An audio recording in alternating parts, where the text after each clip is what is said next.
Hello everybody, this is Not a Pro Gardener here, and today we're going to be seed starting in the greenhouse today. We're going to be seed starting because we want to get a jump start on the production of our okra transplants that we're going to be seed starting today. We choose to seed start our okra transplants is because if we was going to direct seed them, it would take 2 to 3 more weeks before we could direct seed into the ground. But if we get transplants started now, we can get a jump start on production and get to harvest our okra around 2 weeks earlier than if we was to direct seed it. So this is the reason why we're going to be seed starting our okra, not direct seeding it. And if we want more okra harvest after that, we could direct seed 2 weeks after transplanting to keep getting continual harvests off of it. We're also going to be seed starting our flowers, which we'll show you what those varieties are here in a second. The reason we like to seed start our flowers is because we like to be able to put them exactly where we want them. We can make sure they turn into a nice transplant plug. If we put them out in the garden, we can just hope that they come up, but we spent some money on these seeds, so we want to make sure that we're going to get what we wanted. It's going to ensure that we're going to have something to put in the ground. We know it's going to make it. That is one of the reasons why we do not direct seed our flowers out in the garden, although you can do it. So let's go ahead and take you over here and we're going to show you what we got going on.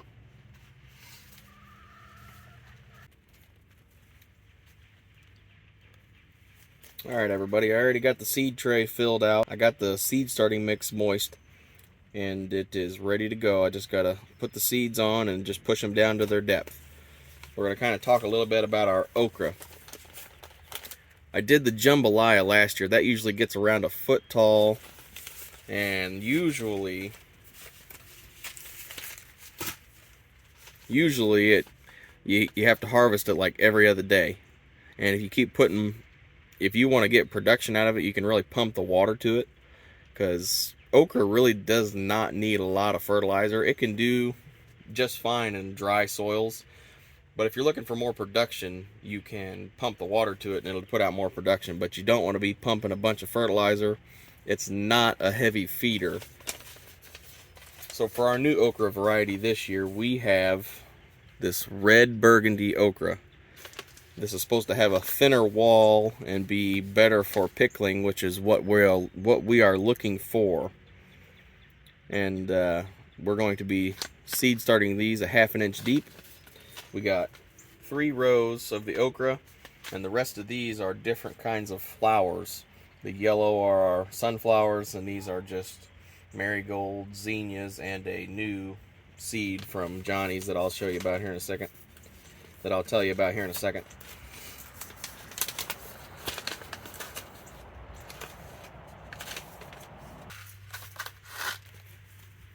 This is what this okra seed looks like. It's really similar to the jambalaya in look and color. Last year, I saved some of my own jambalaya pods.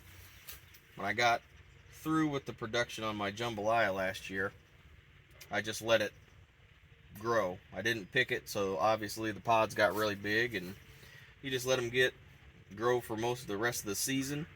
Chop them trees off at the bottom, because they're going to be pretty heavy duty trees by then, and hang them up in the barn. I let them sit out in the sun on the porch for a couple weeks, about 3 days of no rain. Then I decided to pick them up and I hung them under the porch, under the shed, and they've been up there ever since. So they got pretty dry. So all you gotta do is clip your pods off and break them apart, and there's your seed stock for next year.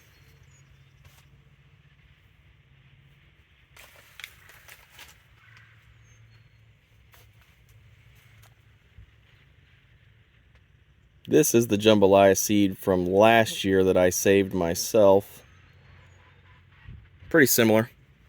Let's see if any of them come up. Kind of a germination test in itself here. If they don't, then I'll just be eating the red burgundy okra this year till I direct seed some more. The good thing about okra is you can put it in one of the worst spots in your garden and still make something out of it. I have a special spot for these this year, so hopefully they the reason I'm seed starting more than I need is so I'll have extra in case the dog steps on it, or one of the kids trample one, or a rabbit comes by and decides to partake in it. Always seed start more than you need so you're not out of luck whenever the time comes. Alright, the next we got here is this.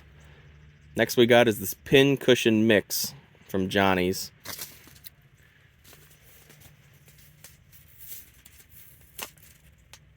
It says about a 1/4 inch deep.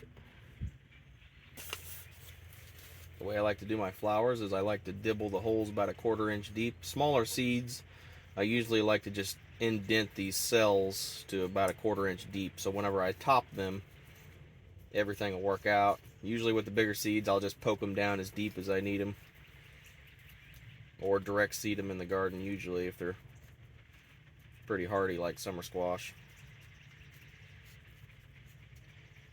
Pretty soon all these tomato plants and everything will be planted in the garden, will be in full swing, and I don't know what else would get anybody more excited about that rather than harvesting and trying all these varieties you have. Something we all look forward to. Okay, now that we got this indention in here, we're going to go ahead and seed start the tray. Put about 3 in each cell probably is what I'm going to do. That way they'll make a nice plug.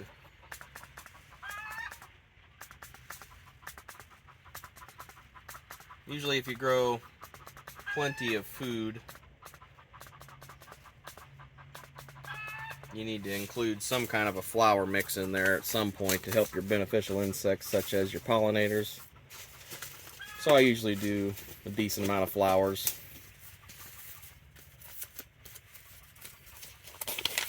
Next thing we have is this Marigold Sparky Mix. I grew these last year and they did a very good job. They bushed out really big and took off.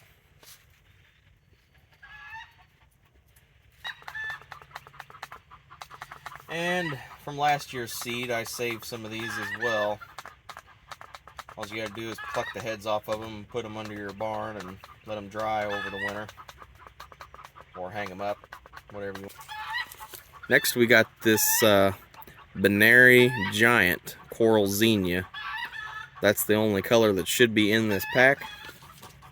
I grew a mix of these last year where they had a couple different colors, and I did save the heads on those. I usually do about 2 of these per cell. If any more fall in, it's not that big of a deal. Next up is the ProCut White Knight Sunflower. Another benefit of growing all these flowers is if you ever get in a bind with the old lady, as Greg says on Hoss Tools, you can just go out and pick you some. Or you can just always have fresh flowers on the bar every morning, every week. You can come in and there'll be fresh flowers there waiting for them.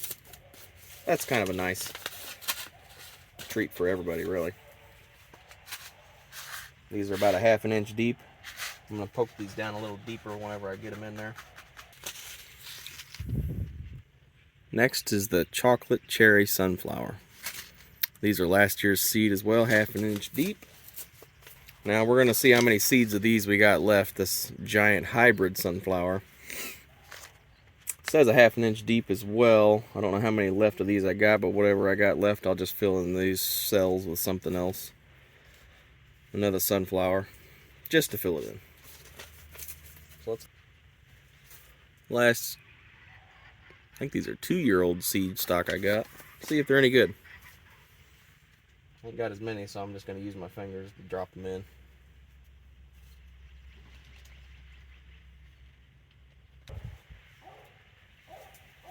Alright, now that we got all these in the tray, it's ready for the topping. And I usually use perlite, but I have some vermiculite out here as well. But I have some vermiculite out here instead of perlite, so I think I'm just going to try that. These are relatively bigger seeds, so it will hold more moisture around the seed, which will aid in the germination. So we're going to try something new for our flowers in okra and see how it works. Alright, now we got our vermiculite ready. This is what this looks like.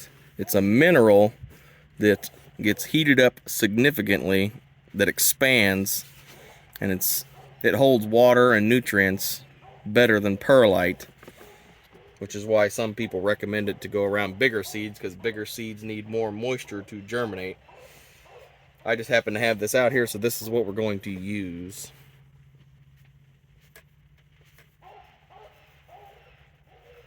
And through my experiments, seed starting with this year instead of perlite on most of the stuff, it really does hold a lot more moisture than normal perlite. Some of it if you don't have a bottom tray like me right now, but that's okay.